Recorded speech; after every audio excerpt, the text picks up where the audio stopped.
Hare Krishna, this is Sri Vallabh here, Maharaj. Hare Krishna, Sri Vallabh ji, how are you? I'm doing fine, Maharaj, and thank you for finding time to come to Damodar Dev. Hare Krishna. All the way from Udhampur today. I also look forward to hearing your lectures in the World Holy Name Week. Very good. And thank you very much, dear devotees.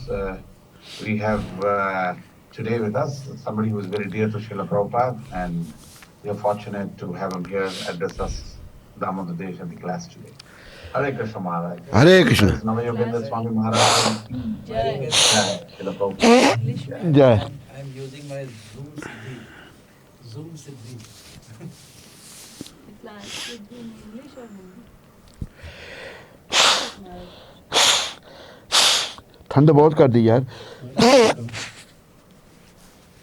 24 पे रख ठीक है 24 ठीक है 21 पे कर दी इतना ठंडा एकदम नाक बहने लग पड़ा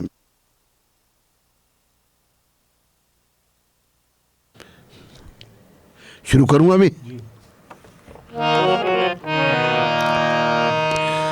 जय राधा माधवा कुंज बिहारी जय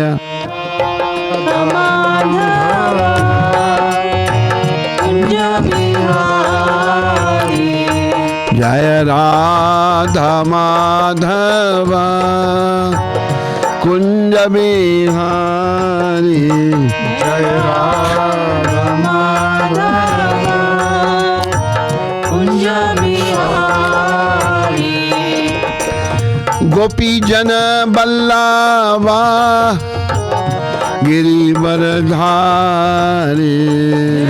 गोपी जन बल्लवा गिरिवरधारी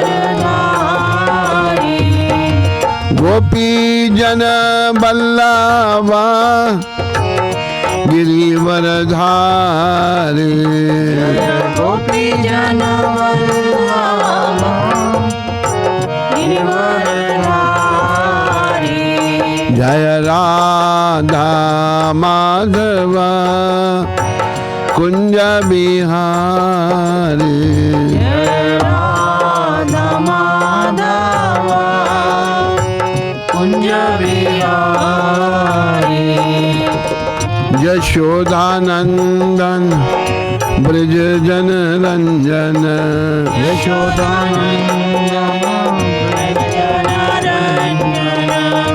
यशोदानंदन ब्रज जन रंजन यशोदानंदन ब्रज जन रंजन यमुना तीरा बनचारी यमुना तीरा बनचारी जय राधा माधवा कुंज बिहारी जय राधा माधवा कुंज बिहारी गोपी जन बल्लवा गिरिवरधारी जय गोपी जन बल्लवा गिरिवरधारी यशोदानंदन ब्रज जन रंजन यशोदानंदन ब्रज जन रंजन यमुना तीरा बनचारी यमुना तीरा बनचारी जय राधा माधवा कुंज बिहारी जय राधा माधवा कुंज बिहारी जय राधा माधवा कुंज बिहारी जय राधा माधवा कुंज बिहारी जय ओम विष्णुपाद परमहंस परिव्राजकाचार्य स्तोत्र सचरी श्रृंखला भक्ति वेदांत गोस्वामी महाराज शिल प्रभुपाद की जय। ओम विष्णुपाद परमहंस परिव्राजकाचार्य स्तोत्र सचरी श्रृंखला भक्ति सिद्धांत सच ठाकुर महाराज प्रभुपाद की जय। इस्कॉन बीबीटी संस्थापक आचार्य कृष्ण कृपा में शिल प्रभुपाद की जय। अनंत कोटि वैष्णविंद की जय। नामाचार्य श्रीहरि ठाकुर की जय। प्रेम से कहो श्री कृष्ण चैतन्य प्रभु नित्यानंद श्री अद्वैत गदाधर श्रीवासादि गौर भक्तविंद की जय।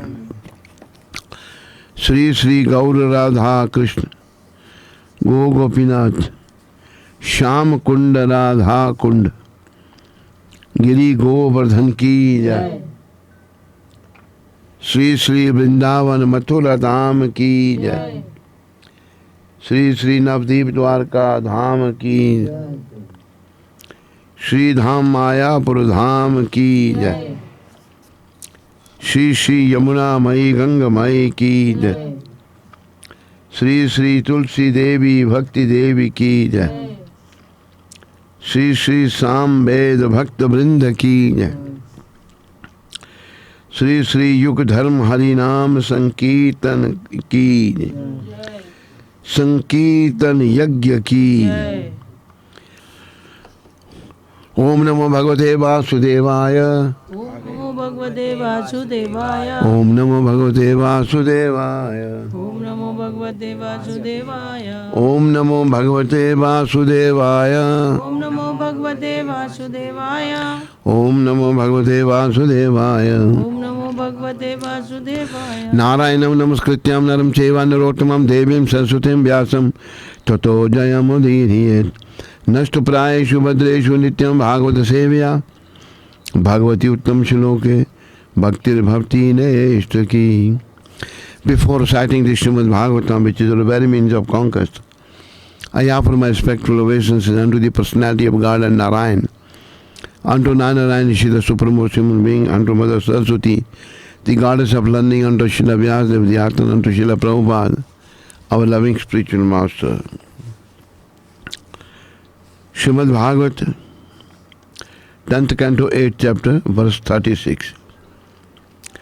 यद्यभ्यं तरहि वयाद एहित युक्त स भगवान हरिः व्यादत्त वयाः तेरश्च क्रीडानुज बालकः।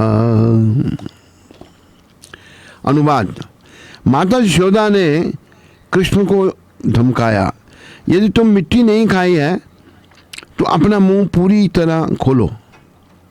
इस पर नंद तथा यशोदा के पुत्र कृष्ण ने मानवी बालक की तरह लीला करने के लिए अपना मुंह खोला। यद्यपि समस्त ऐश्वर्यों के स्वामी भगवान कृष्ण ने अपनी माता के वात्सल्य प्रेम को ठेस नहीं लगाई, फिर भी उसका ऐश्वर्य स्वतः प्रदर्शित हो गया, क्योंकि कृष्ण का ऐश्वर्य किसी भी स्थिति में विनष्ट नहीं होता, अपितु उचित समय पर प्रकट होता है।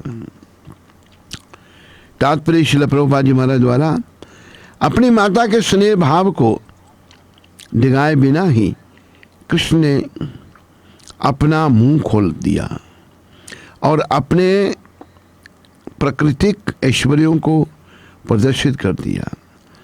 जब किसी व्यक्ति को भांति भांति का भोजन परोसा जाता है तो उसमें सैकड़ों व्यंजन हो सकते हैं, किंतु यदि किसी को साधारण शाक पालक ही पसंद है तो वह उसी को खाना चाहेगा।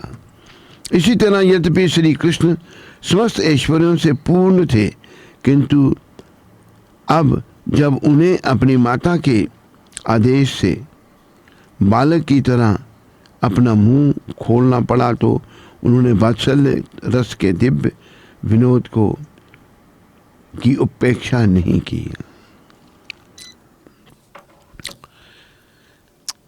बंद हो गया। मेरे प्यारे हरि भक्तों व माताओं, बालकों, बालिकाओं, मेरे प्यारे रहने वाले दामोदर देश वालों, श्री वल्लभ दास जी व उनका परिवार, सबका स्वागत और प्रोग्राम के लिए धन्यवाद। तो श्री कृष्ण भगवान, देखो हमें ये याद रखना चाहिए, कृष्ण किसी भी स्वरूप में है, बाल स्वरूप में है या उससे बड़े स्वरूप में है या यौवन अवस्था में है, किसी अवस्था में वो भगवान है। भागवत में कहा है, इते चमसा कला पुंसम कृष्णस्तु भगवान स्वयं। कृष्ण के बहुत सारे अवतार हैं, कला अवतार, अंश अवतार, मनवंतर अवतार, शक्त वेशावतार, लेकिन कृष्ण जो है वह स्वयं भगवान है। कृष्ण अवतार भी नहीं है, कृष्ण बाकी अवतारों के कारण है। चैतन्य चरितामृत में वर्णन आता है, अकल ईश्वर कृष्ण आर सब भृत्य। नियंता कंट्रोलर केवल कृष्ण है, बाकी सब उनके सेवक है। ब्रह्मा हो, शिव हो, इंद्र हो, चंद्र हो, दुर्गा माता हो, कोई भी हो, सभी कृष्ण के सेवक हैं। तो कृष्ण भगवान जो हैं, उनको शिकायत मिली। शिकायत क्या मिली कि कृष्ण ने मट्टी खाई।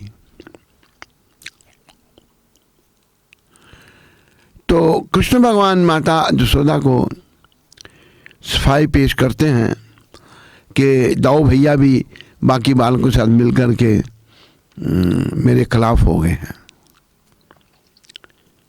कृष्ण भगवान ये जो सब लीलाएं करते हैं ना, जैसे मट्टी खाने की लीला, मट्टी खाने की लीला में ये भी आता है कि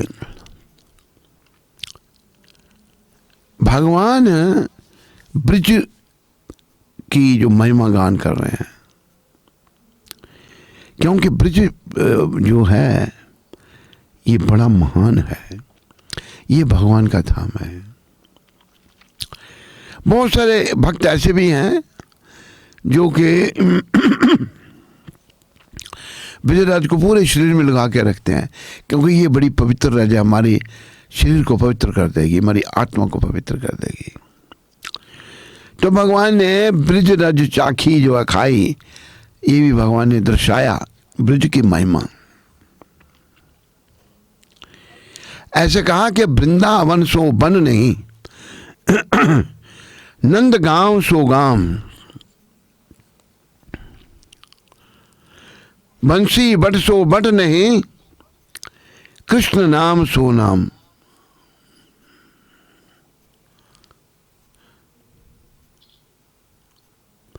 वृंदावन जैसा वन नहीं है और नंदगांव जैसा कोई गांव नहीं। क्यों?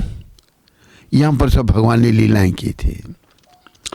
तो ये मट्टी खाने की लीला भगवान ने ब्रज की महिमा को बढ़ाने के लिए और भक्तों को सुख देने के लिए, बाल रूप भगवान की बाल लीला, भगवान छोटे हैं तब। तो आगे और भी वर्णन आता है,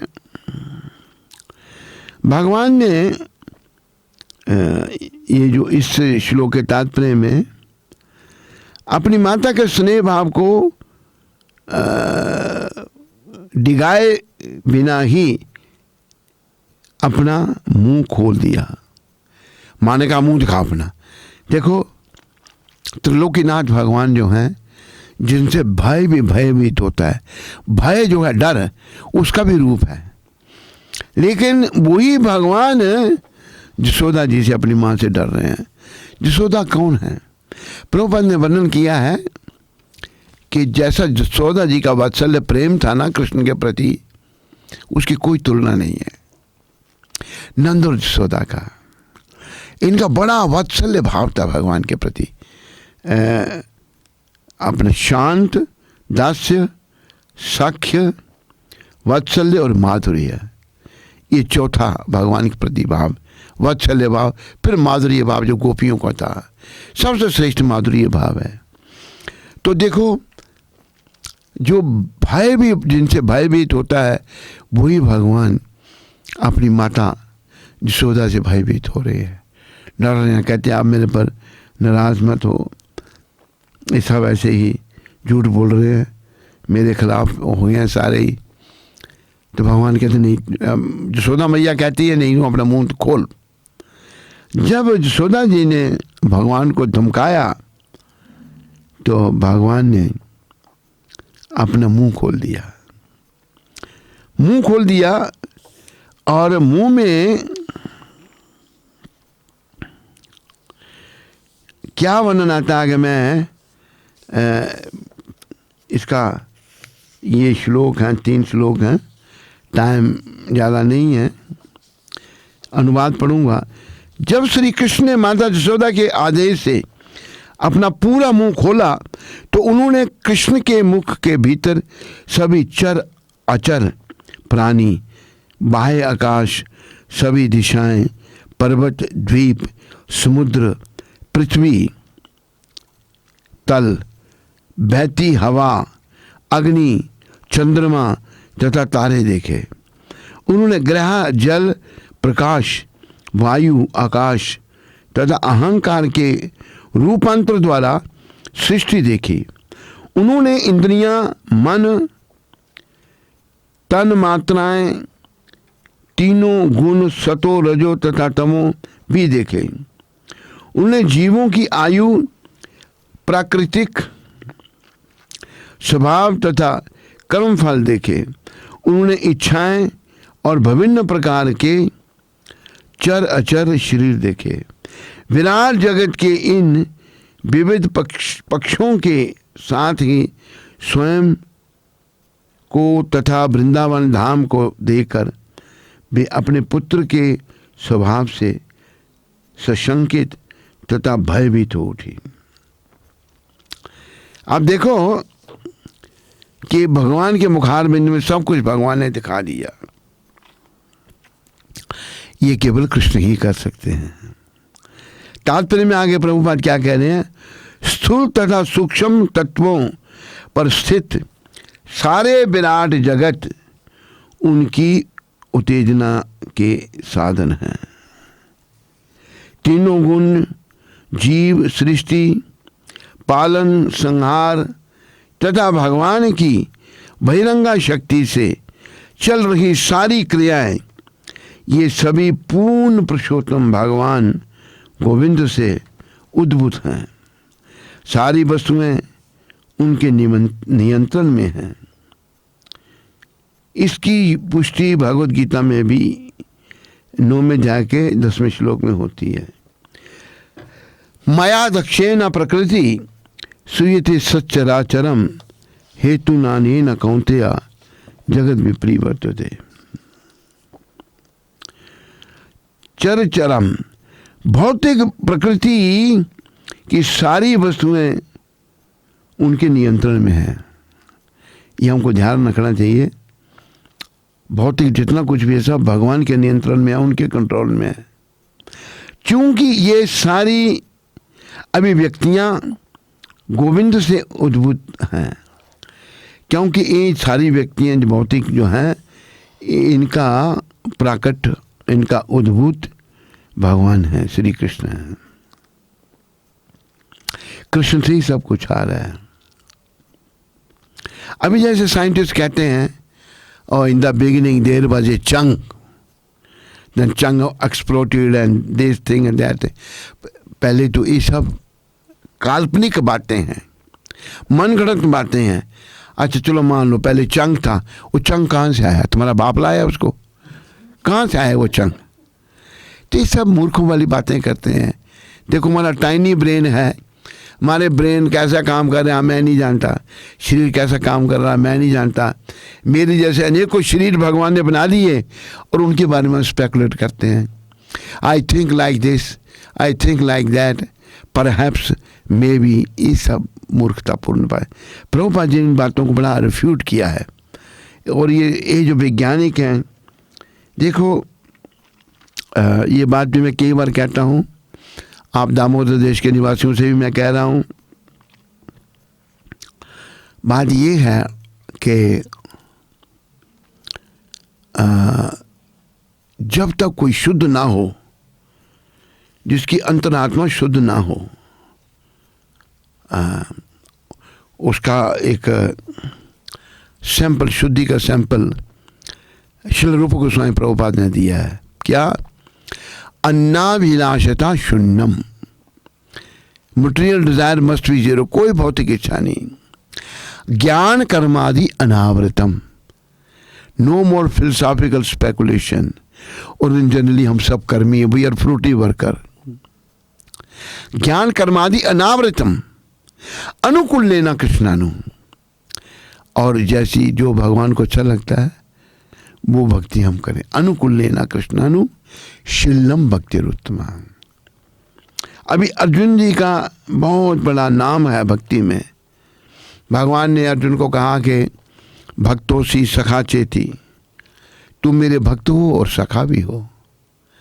रहस्य में तुम उत्तमम, मैं तुम गीता का परम गोपनीय रहस्य तुम्हें दिखा रहा हूँ, तुम्हें बता रहा हूँ गीता के बारे में।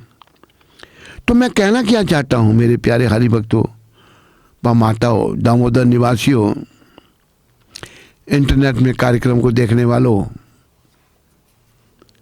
मैं ये बताना चाहता हूँ कि प्रभुपाद शुद्ध भक्त हैं। जो प्रभुपाद समझा रहे हैं उसे हमें समझने का प्रयास करना चाहिए, स्पेकुलेट नहीं करना चाहिए। ये नहीं कि मेरे विचार में ऐसा है, I think like this, I think like that, perhaps में भी, ये नहीं, ये अपराध हो जाता है। देखो हमारा ये टाइनी ब्रेन है, छोटा सा शरीर है, हम अपने शरीर के बारे में नहीं जानते, how my body is functioning. मैंने भोजन किया, उसका अंदर ब्लड कैसे बना, उससे शक्ति कैसे आई है, वो कैसे सेपरेट हुआ, जो यूजलेस वो कैसे बाहर निकला, कैसे कुछ तत्व अंदर रह गया जिससे शरीर में शक्ति पैदा हुई। मैं शरीर के बारे में नहीं जानता और मैं स्पेकुलेट करता हूँ भगवान के बारे में, ये नहीं। तो एक मैं दामोदर देश निवासियों को एक बात सुना देता हूँ। आज ये जो साइंस का ज़माना है, ये हमारे सनातन धर्म के विरुद्ध इसका षड्यंत्र है। लोगों को ये प्रचार करते हैं कि भगवान नहीं है, साइंस ही सब कुछ है। एक बार ऐसे ही मूर्ख साइंटिस्ट था, साइंटिस्ट अध्यात्मिक दृष्टि से मूर्ख हैं, उसको अपने ज्ञान का, विज्ञान, उसको बड़ा गर्व था कि मैं बहुत बड़ा ज्ञानी, मैं बड़ा एजुकेटेड साइंटिस्ट हूँ। तो उसके मन में आया चलो आज नौका में जाते हैं, समुद्र की सैर करते हैं। समुद्र की सैर के लिए वो समुद्र के किनारे चला गया। तो किश्तियाँ चलाते हैं लोग, नौकाएं चलाते हैं समुद्र में। एक नौका चलाने वाले को बुलाया, कहते भाई हम समुद्र की सैर करना चाहते हैं। कहते आइए साहब बैठिए। बैठ गया और वो हाथ से चप्पू चलाने लगा नौका को आगे ले जाने के लिए। वो चप्पू चला रहा है तो इतनी देर में क्या हुआ, वो साइंटिस्ट जो बड़ा अहंकारी था, नरोत्तम ठाकुर कहते हैं अहंकारे मत होइया, जो अहंकारी है वो पागल हो जाता है। तो ये साइंटिस्ट भी पागल था क्योंकि अहंकार इसमें था बड़ा। अभी देखो अहंकार किसी को नहीं आना चाहिए। ये नहीं कि मटेरियलिस्टिक लोग, भक्तों को भी अहंकार आ जाता है, मैं बड़ा अच्छा स्पीकर हूँ, बहुत अच्छा भजन गाता हूँ, मैं बड़ा इंटेलिजेंट हूँ। जब अहंकार आ जाता है तो वो पागल हो जाता है। चाहे कोई किसी भी चीज़ का अहंकार नहीं होना चाहिए। तो इसको अपने विज्ञान का, साइंस का अहंकार था, मैं बड़ा साइंटिस्ट हूँ। तो उसको नौका चलाने वाले को साइंटिस्ट पूछता है, कह रहे भाई तेरे को कोई फिजिक्स का ज्ञान है? वो कहता है साहब नहीं, मैं तो अनपढ़ हूँ, बचपन से मैं नौका ही चलाता हूँ। वो कहता है कि 25% of your life is waste. तुम्हें फिजिक्स का ज्ञान नहीं, 25% तेरी लाइफ वेस्ट हो गई। नौका थोड़ी सी आगे बढ़ी क्योंकि उसको अहंकार बड़ा था अपनी विद्युता का। आज तो तुम्हें फिजिक्स का ज्ञान नहीं तो केमिस्ट्री का है। तो वो कहते हैं कि तुम्हें साहब मैं तो अनपढ़ हूँ, मैं तो खाली नौका चलाना जानता हूँ। कहते हैं 50% of your life is waste. नौका थोड़ी सी आगे बढ़ी। पहले तो जो स्मूथ सेलिंग थी, नौका आगे बढ़ती जा रही थी। अभी थोड़ा क्या हुआ कि नौका नीचे ऊपर ज़्यादा होने लगी। कहते हैं भाई देखो नौका चलाने वाले, ये क्या हो रहा है, नौका नीचे ऊपर ज़्यादा क्यों हो रही है? उसने खड़े होकर ऐसे देखा,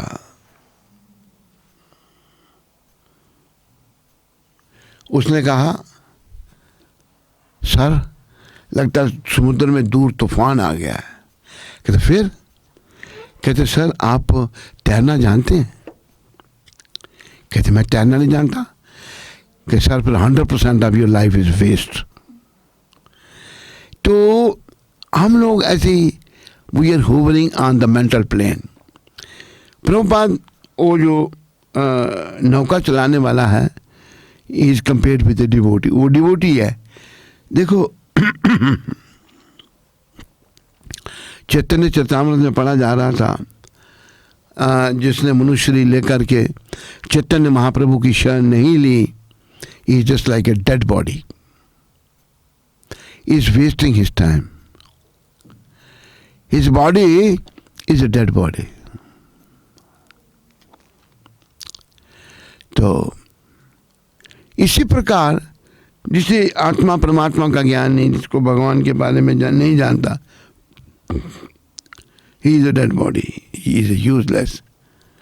तो हमें यूजफुल बनना है.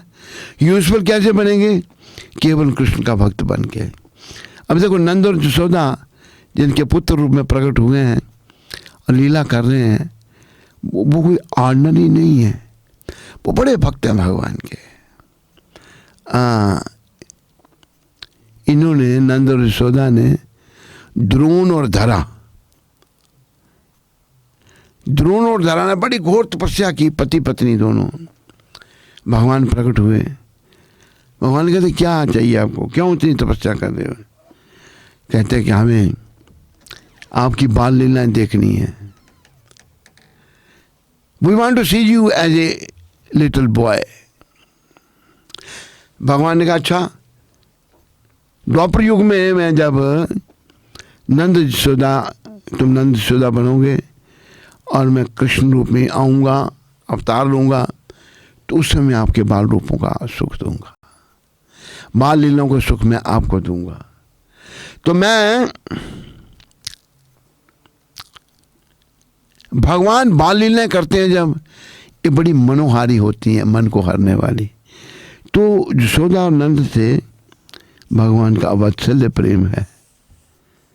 इनको अभी देखो, एक बार नंद बाबा भी कोई साधारण व्यक्ति नहीं, दोनों द्रोण और धरा के अवतार हैं. नंद बाबा कहते हैं, इसी कैंटो में है कहीं ये, नंद बाबा कहते हैं कृष्ण जाओ मेरी पादुका ले आओ. पादुका वुडन स्लीपर्स. तो नंद जी की पादुका बहुत बड़ी बड़ी है. पहले लोग बड़े बड़े होते थे, लंबी लंबी है. कृष्ण भगवान से दो नहीं उठी. कृष्ण ने बड़ी मुश्किल से एक पादुका उठाई और ऐसे सर पर रख लिया. बड़े छोटे हैं. पादुका उठाकर भगवान आगे नंद बाबा को, नंद बाबा देख रहे हैं उनको. तो देखो भगवान अपने भक्तों के पादुका में उनके शूज भी उठा लेते हैं. तो हमें ऐसे भगवान से प्रेम करना है, उनकी लीलाओं से प्रेम करना है। तो जैसे प्रभुपाद तात्पर्य बता रहे हैं, भौतिक प्रकृति की सारी वस्तुएं उनके नियंत्रण में है, सब कुछ भगवान के कंट्रोल में है। एकला ईश्वर कृष्ण और सब भृत्य, कंट्रोलर इज ओनली कृष्ण, बाकी सब उनके सेवक हैं और सब उनके कंट्रोल में है। कभी कोई भी गड़बड़ करता है ना, भगवान उसके टांग खींच लेते हैं। तो हम इंडिपेंडेंट नहीं है, we are under the control of laws of material nature. Material nature के अंडर हम हैं, and we are being punished again and again by mother nature, mother material nature. लेकिन हमने भक्ति करके, प्रभुपाद कृपा से भक्ति करके कृष्ण भगवान की जो परा प्रकृति है, यानी कि राधा रानी, उनके अंडर आना है। गीता में भगवान ने कहा है,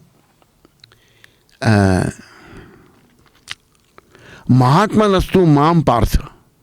जो महात्मा, दो प्रकार के लोग हैं, महात्मा और दुरात्मा।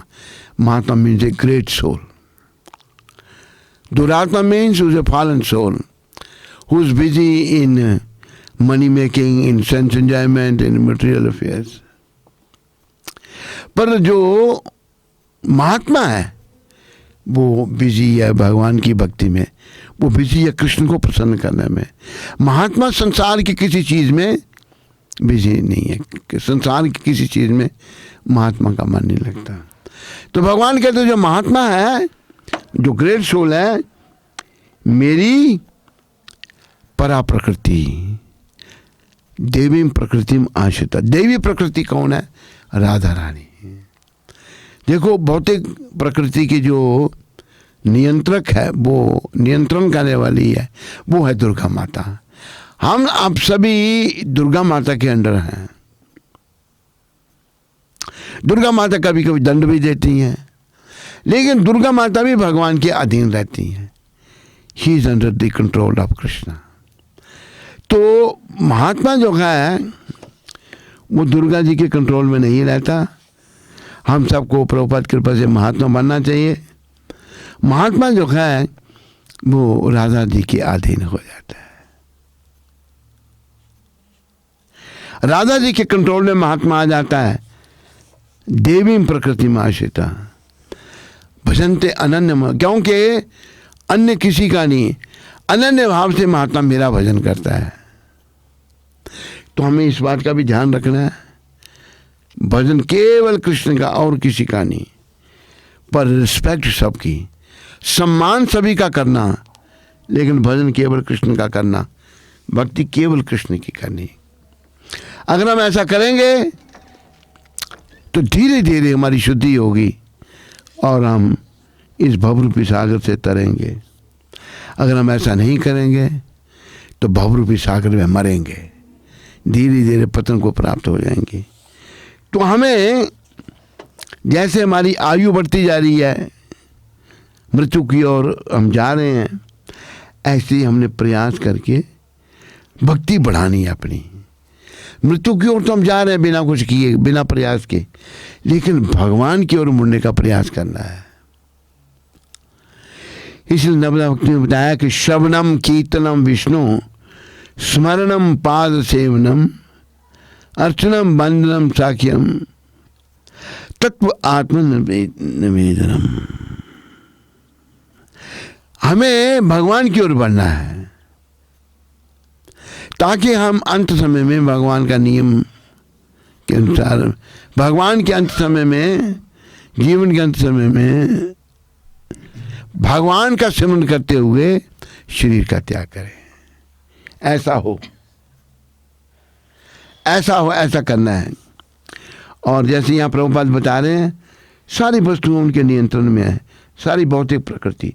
चूंकि ये सारी अभिव्यक्तियां गोविंद से उद्भूत हैं, उन्हीं से प्रकट हुई हैं सब कुछ, गोविंद से। गोविंदम आदि पुरुषम तमहम भजामि, वेणुम कवंतम अरविंद लायताक्षम, वरहावतम सम असितुम बुधा सुंदरांगम, कंदर्प का कोटि कमनीया विशेषा शोभाम गोविंदम आदि पुरुषम तमहम भजामि। तो देखो दो रास्ते हैं, एक वैष्णव मार्ग है जो विष्णु भगवान कृष्ण को पूजते हैं, जो हमारा मार्ग है। एक मार्ग है जो शंकर को पूजते हैं। जो लोग शंकर को पूजते हैं तो शंकर भगवान क्या कह रहे हैं? शंकर भगवान कहते हैं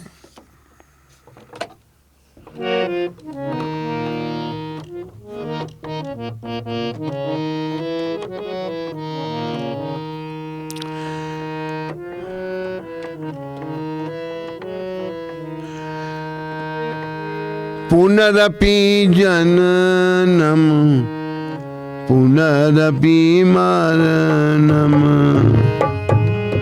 जननम पुनरपि मरणम पुनरपि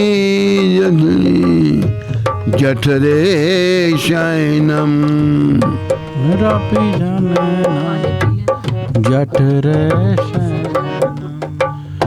पुनरपि जननी जठरे शयनम पुनरपि जननी जठरे शयनम इह संसारे बहुदुस्तारे इह संसारे बहुदुस्तारे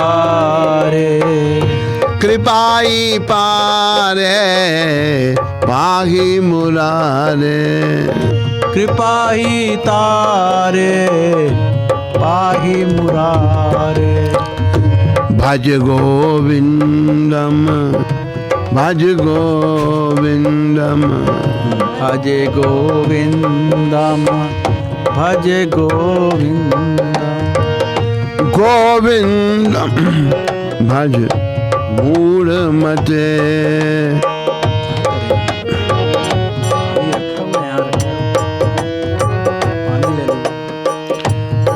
पुनरपि जननम पुनरपि मरणम पुनरपि जननी जठरे शयनम।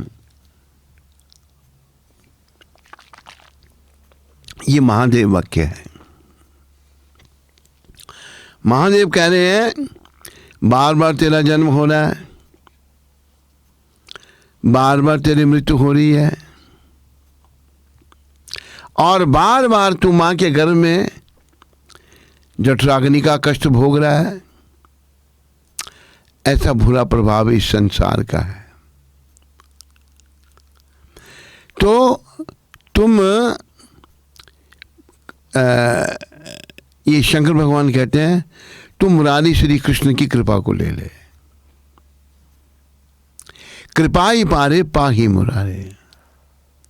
तेरा बार बार जन्म बार बार मृत्यु हो रही है, इसलिए इसको समाप्त करने के लिए मुरारी श्री कृष्ण की कृपा को तू ले ले।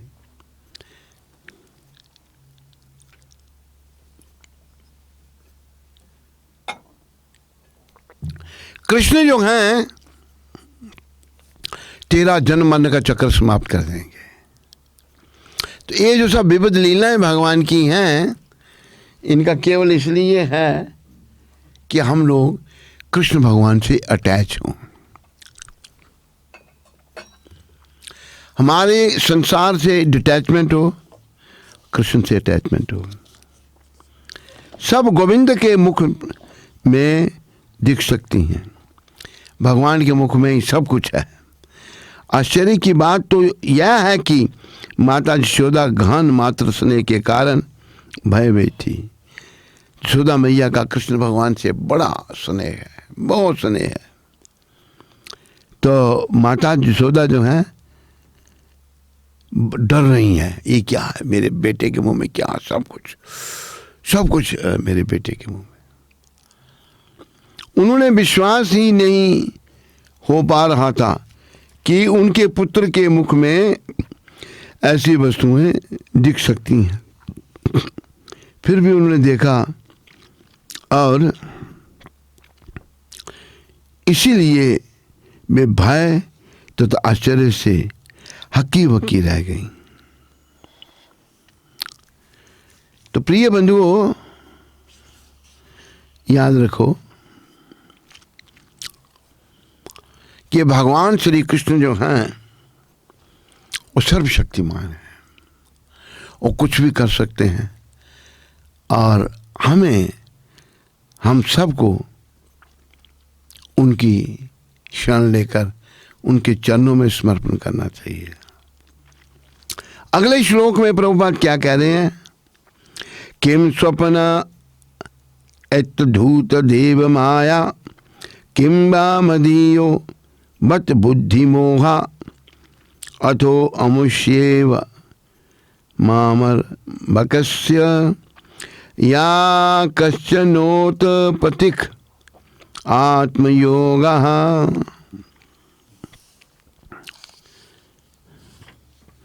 ये 3 श्लोकों का पहले हमने, ये चौथा 40वां श्लोक है। माता यशोदा अपने में ही तर्क करने लगी, क्या यह स्वप्न है या बहिरंग शक्ति की मोहमयी सृष्टि है? कहीं यह मेरी ही बुद्धि से तो प्रकट नहीं हुआ, अतएव यह मेरी बालक की कोई योग शक्ति है। ऐसा यशोदा मैया सोच रही हैं। बोलो यशोदा मैया की, दामोदर देश वाले बोले बोलो नंद बाबा की। अरे उनको भी लाओ जरा सामने, दामोदर देश हैं। मैं नहीं कर रहा, वो कर रहा। तू नहीं कर सकता, उनको बोलो करने के लिए कि हम सबको देखना चाहते हैं भाई। जहाँ वहाँ पर जो भी हो सब स्क्रीन में आओ। श्री वल्लभ प्रभु, हम देखें भाई कौन कौन है उधर। तो माता कहती हैं, क्या ये सपना है या बहिरंग शक्ति की मोहमय सृष्टि है? ये कौन? श्री वल्लभ? नहीं,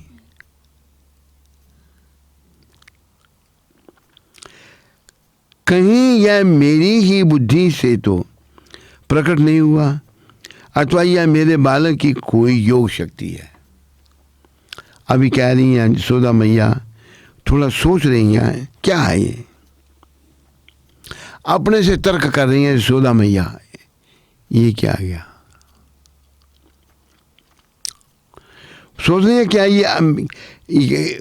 क्या ये ड्रीम है? देखो यही है ना, यही चित्र है इसमें। भगवान अपना मुंह खोल के दिखा रहे हैं यशोदा जी को, बाकी ग्वाल बाल कुछ खड़े हुए हैं, दाऊ जी वहीं पर हैं।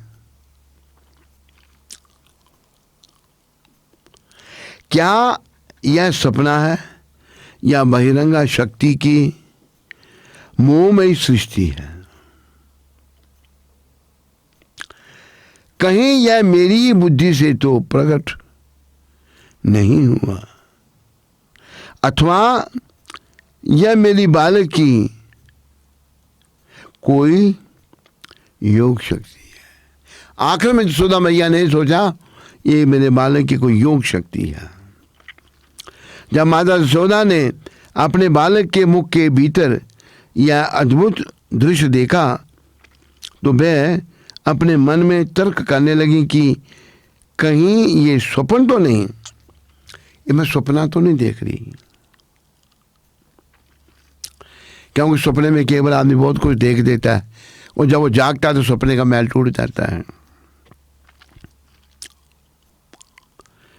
तो वो कहती हैं कि मैं स्वप्न तो नहीं देख रही। तो उन्होंने विचार किया, मैं स्वप्न नहीं देख रही क्योंकि मेरी आंखें खुली हैं। स्वप्न तो सोए हुए आता है क्लोज आंखों में। तब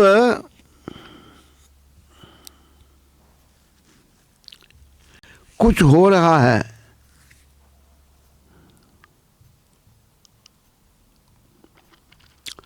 मैं स्वप्न नहीं देख रही क्योंकि मेरी आंखें खुली हैं। जो कुछ हो रहा है मैं वही देख रही हूं। तो यशोदा मैया ऐसा सोच रही हैं, जो मैं सोच रही हूं वही हो रहा है, वही देख रही हूं। ना तो मैं सो रही हूं ना ही मैं सपना देख रही हूँ। तो फिर यह देव में माया से उत्पन्न मोह हो सकता है, किंतु यह भी संभव नहीं। देखो, कृष्ण भगवान जो हैं संभव को असंभव कर देते हैं और असंभव को संभव कर देते हैं। उनकी जो नजरें हैं ये दिव्य हैं, वो कुछ भी देख सकते हैं, कहीं भी देख सकते हैं। और उनका ये भी वर्णन था कि अंगानी यस्य सकलिंद वृत्तिमंती पश्चांति पांति कल्याणति चिरा जगांति आनंदा चिन्मया सधु ज्वाला विक्रहास्या गोविंदम आदि पुरुषम तमाम। हे गोविंद, मैं आपका भजन करता हूँ, मुझ पर कृपा करना। तो आगे प्रभुपाद कह रहे हैं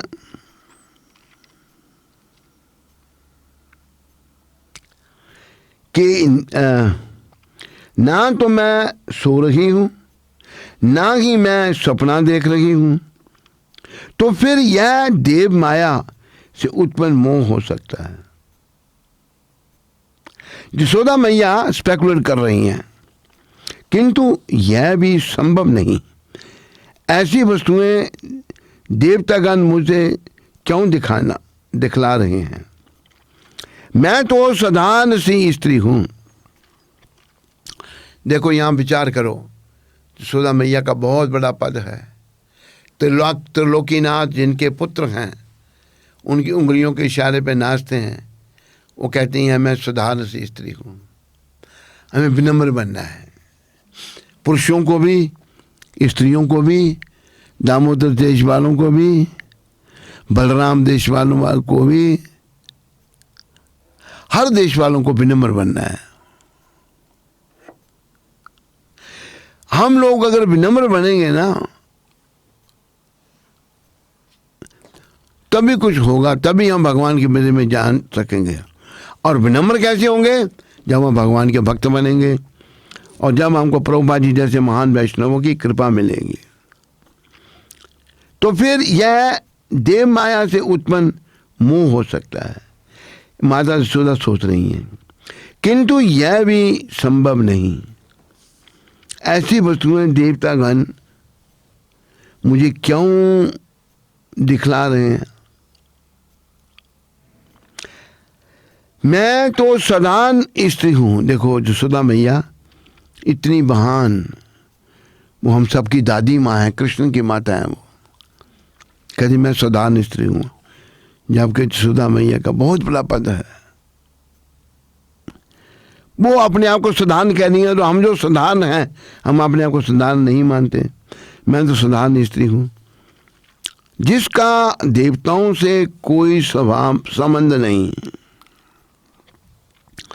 मैं देव माया में, वे देव माया में मुझे क्यों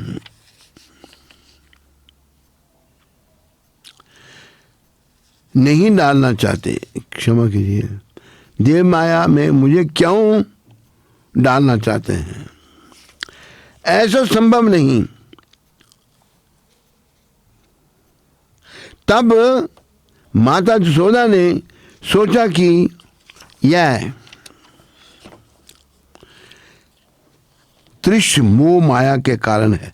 मैं ठीक ठाक हूं, मुझे कोई रोग नहीं, तो फिर मोह क्यों? ऐसा नहीं कि मेरा मस्तिष्क विकृत हो, क्योंकि मैं सामान्य रूप से सोच सकती हूं। अवश्य ही यह दृश्य मेरे पुत्र की योग शक्ति के कारण है। जैसा कि अर्जुन ने भविष्यवाणी की थी। अर्जुन ने क्या भविष्यवाणी की थी? इस तरह वे इस निष्कर्ष पर पहुंचा कि यह दृश्य नहीं है, पुत्र